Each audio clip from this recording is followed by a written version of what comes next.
Have you ever paused to think about what really gives value to the things we buy? Or, how the very structure of our working lives actually came to be? Today, we're embarking on a deep dive into one of the most foundational and, let's be honest, often misunderstood texts in economic history. Karl Marx's Capital, Volume 1. This isn't just some old book filled with dry theory.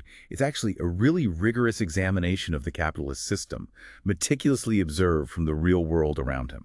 Absolutely. And our mission here really is to pull out the core insights directly from the source material itself, kind of cutting through a lot of the common misconceptions. We want to understand not just what Marx saw happening, but why it mattered so profoundly back then, and maybe what enduring questions it still provokes for us today. You could think of this as your shortcut, maybe, to genuinely being well-informed on these incredibly dense but, vital ideas. Exactly. Our deep dive is built on carefully selected excerpts straight from Capital, Volume 1.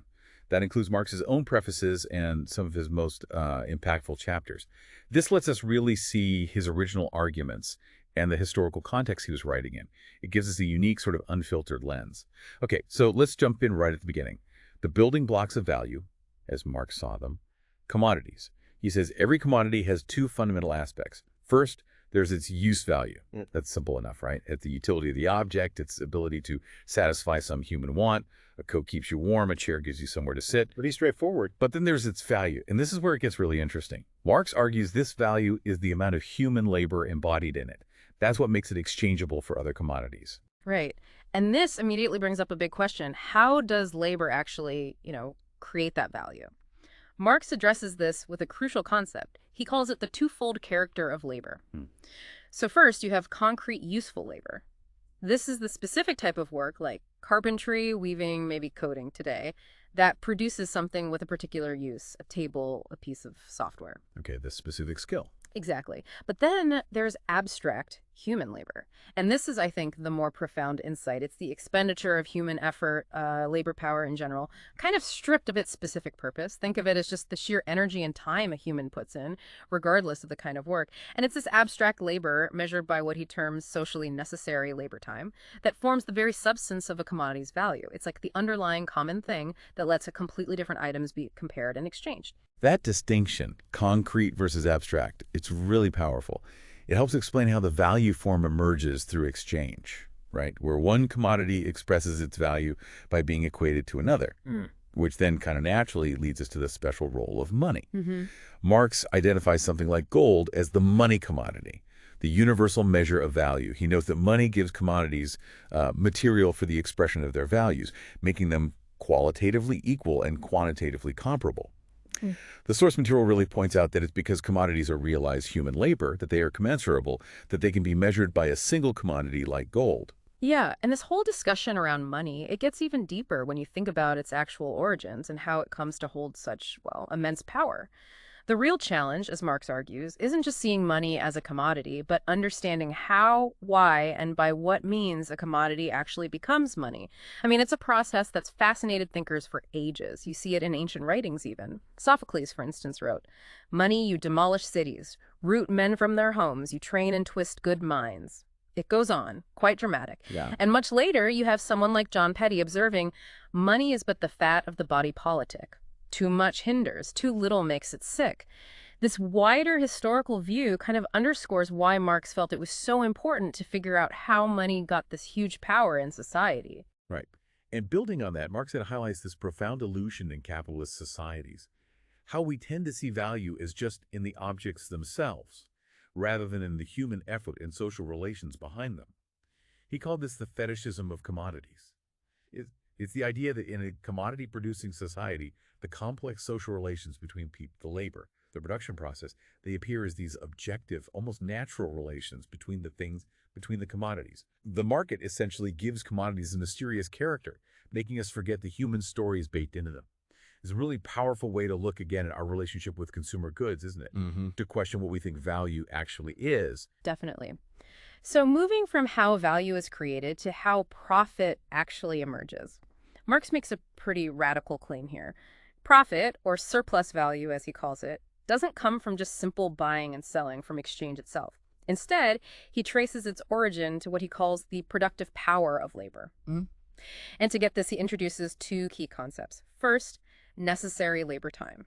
This is basically the part of the working day where the laborer produces enough value to cover their own subsistence.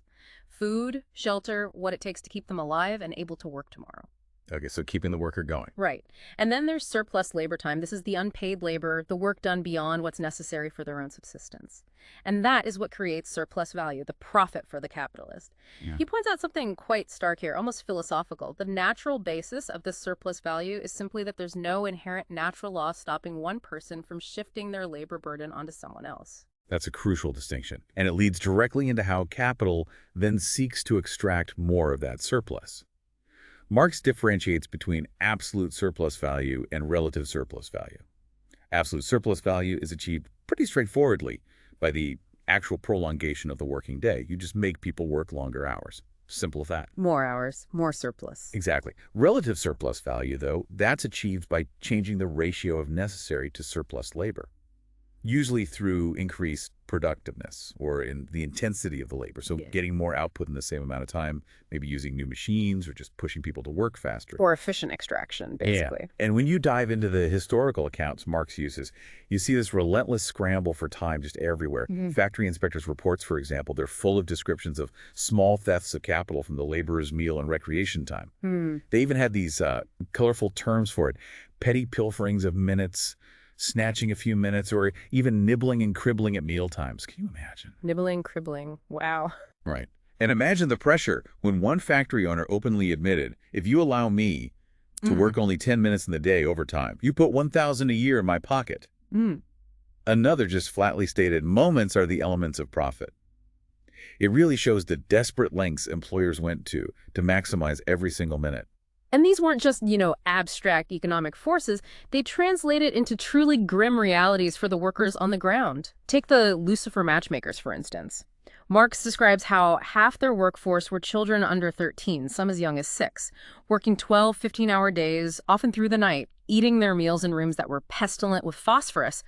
Just horrific. Marx bluntly says Dante would have found the worst horrors of his inferno surpassed in this manufacture. That's incredibly damning. It is. And then there's the tragic case of Mary Ann Walkley, a 20-year-old milliner. She died basically from overwork, working 16.5 hours during the season, often 30 hours without a break, in an overcrowded workroom and a too small and badly ventilated bedroom. Even the coroner's jury's verdict was kind of watered down, which led the press at the time to lament, "Our white slaves toiled into the grave." We also read about boys, 9 or 10 years old, in rolling mills working 3 12-hour shifts running, sometimes 2 days and 2 nights running, sleeping right there on the floor of the furnace. Unbelievable. It's hard to even picture. It really is. And it's shocking how normalized these conditions were, especially when you read manufacturers like Messrs. Naylor and Vickers, steel producers. They rationalized needing boys for night work by saying, well, the objection would be the increase in the cost of production, and that skilled hands are difficult to get, but of lads we could get any number. They even claim night work in alternate weeks is no harm. It's just chilling. Given conditions like that, it's absolutely no surprise that you see the beginnings of struggles for labor rights emerging. There are constant pushes for factory acts to limit hours and improve conditions, but also, predictably, huge resistance from industrialists. Factory owners even developed these elaborate relay systems to get around the limits on working hours, which basically made the early acts ineffective. Always finding loopholes. Always.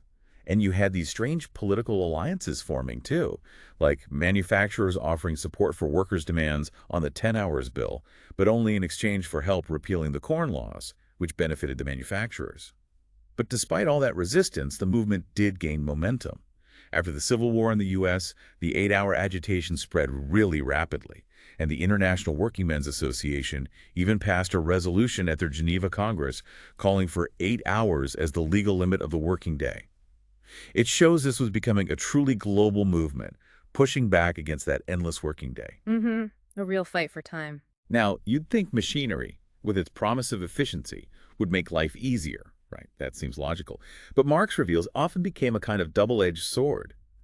While it definitely increased productivity, it also became a powerful tool for heightened exploitation. How so? Well, because machinery dispenses with muscular power, it suddenly made it possible to employ those with slight muscular strength, specifically women and children, on a massive scale. And this, he argues, effectively spreads the value of the man's labor power over his whole family, which in turn actually depreciates the value of his own labor. He uses this really stark phrase, noting that the man now sells wife and child, almost becoming a kind of slave dealer in his own family's struggle to survive. That's a striking observation. It makes you wonder, though, how could shortening the working day sometimes lead to more work being extracted rather than less? It seems counterintuitive. It does, doesn't it? Yeah, but there's this fascinating example from an experiment by Robert Gardner back in 1844. He reduced working hours in his mills from 12 down to 11, but he found they still got the same amount of product for the same cost. And incredibly, the work people as a whole earned in 11 hours as much wages as they did before in 12. The reason? Apparently, more steady application and economy of time, people just worked more intensely. So less time, but harder work. Exactly. And Marx takes this further. He explains how this compulsory shortening of the working day actually forced capitalists to react. They had to increase machine speed, assign more machines to each worker, basically turn the machinery itself into a more perfect means of exhausting the workmen. So the very efficiency that was meant to ease the burden became this new form of intense pressure. And faced with this kind of pressure and also the displacement from machines taking their jobs, workers often fought back, sometimes quite literally against the machinery itself. They saw it as the material embodiment of capital, the direct cause of their hardship. You had revolts against things like the ribbon loom way back in the 17th century. Marx explains that machinery could render skilled labor power suddenly unsaleable, like paper money thrown out of currency. Overnight, your skill is worthless. Devastating for people. Absolutely. This technological displacement led to what he calls chronic misery. Think of the gradual extinction of the hand-loom weavers, literally starving on pennies a day. And also acute effects, like the way English cotton machinery just decimated the textile industry in India, destroying local livelihoods on a vast scale. And what's really compelling here are the economic arguments used at the time to sort of justify or explain away this displacement. There was this popular idea, the theory of compensation. It basically claimed that, sure, machinery displaces workers, but it frees up capital that can then be used to reemploy them somewhere else. Sounds logical, maybe? Okay, yeah, I've heard versions of that argument. Right. But Marx provides this sharp counter-argument. He cuts right through it. He argues that variable capital, the money used for wages, is actually converted into constant capital, things like machinery. So the capital gets locked up in equipment. It's not really freed up for new employment in the same way. In fact, he noted, building the new machinery often employs fewer people than using that machinery eventually displaces. He even uses this powerful analogy, comparing the economist's reasoning to blaming the knife for a murder rather than the person using it. It highlights how the focus was often put on the machine itself, distracting from its capitalistic employment and the social system using it that way. Yeah, that context is crucial. And when you look at the broader picture of modern manufacture and workshops that Marx observed, the conditions just paint this truly grim reality. London printers' workshops got called slaughterhouses. Birmingham had unwholesome brass foundries employing kids and women. You had rag sorters, mostly women and girls doing shameful, dirty, and worse-paid work, often spreading disease. In tile and brick making, children as young as 4 worked 15-plus hours a day, suffering brutalizing effects, just soul-crushing. That really is. And in Nottingham lace making, you'd find maybe 14 to 20 children huddled together in a small room, employed for 15 hours out of the 24. Doing work described as exhausting from its weariness and monotony, often with a long stick used as a stimulant to keep them going. Kids would even take work home for their parents to finish. It really brings to mind that earlier observation from Adam Smith, doesn't it? About how performing a few simple operations your whole life makes you as stupid and ignorant as it is possible for a human creature to become.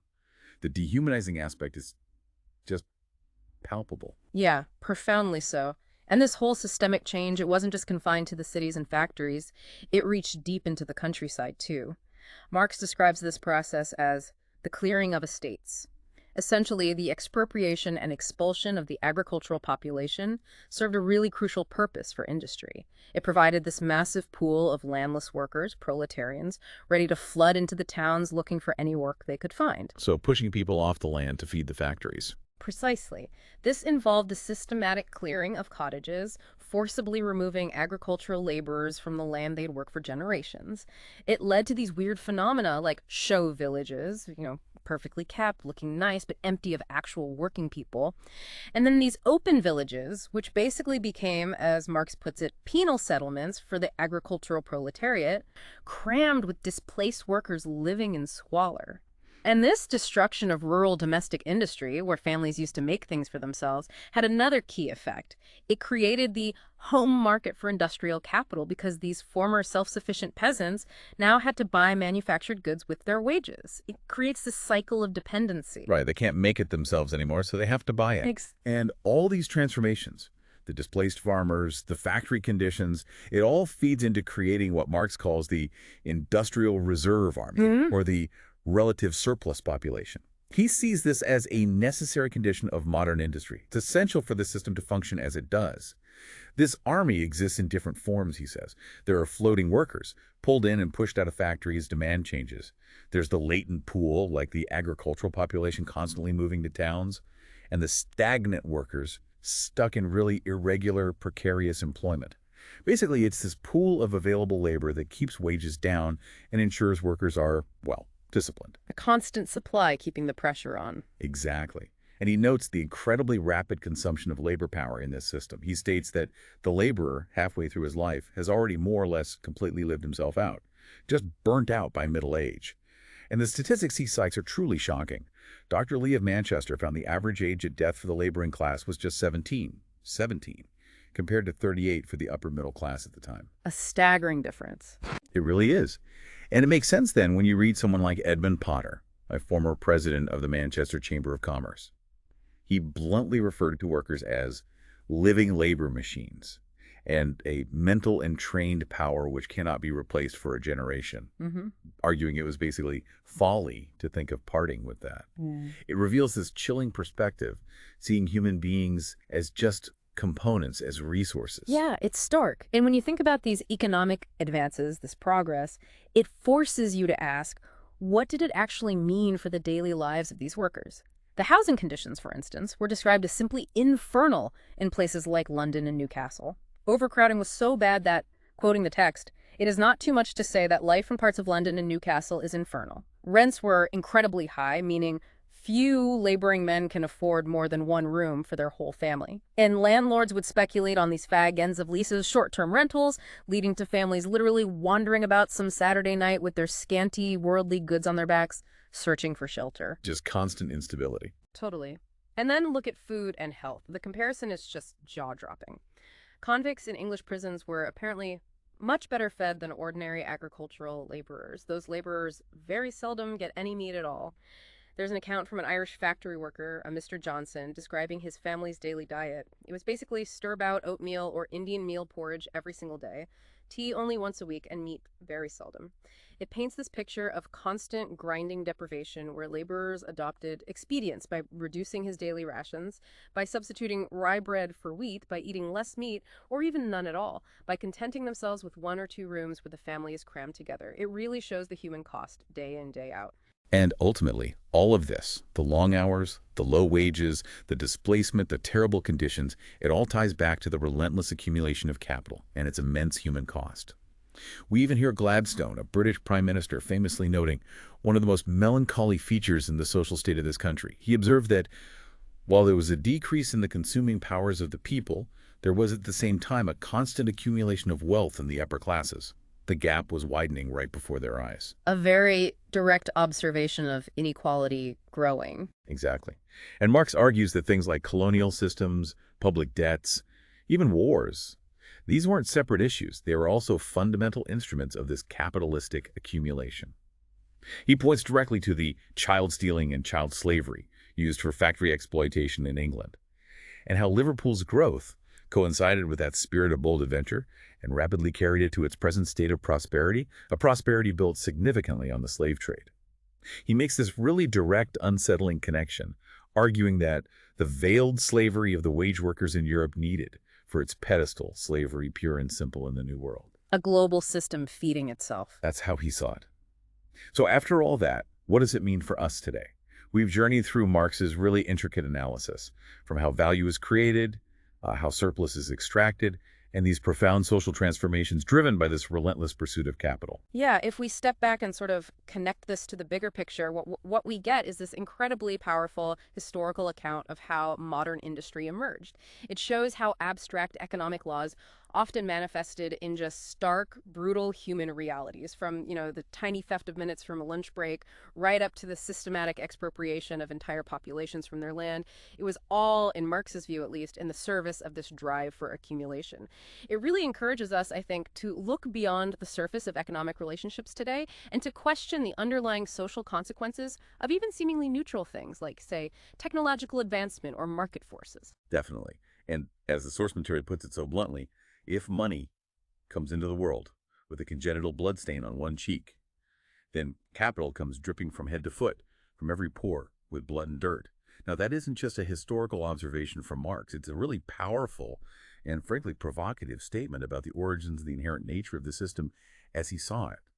So the question that leaves us with is, what implications does that perspective have for how we view economic progress and social responsibility, even right now, in our world today? It certainly leaves you with a lot to consider.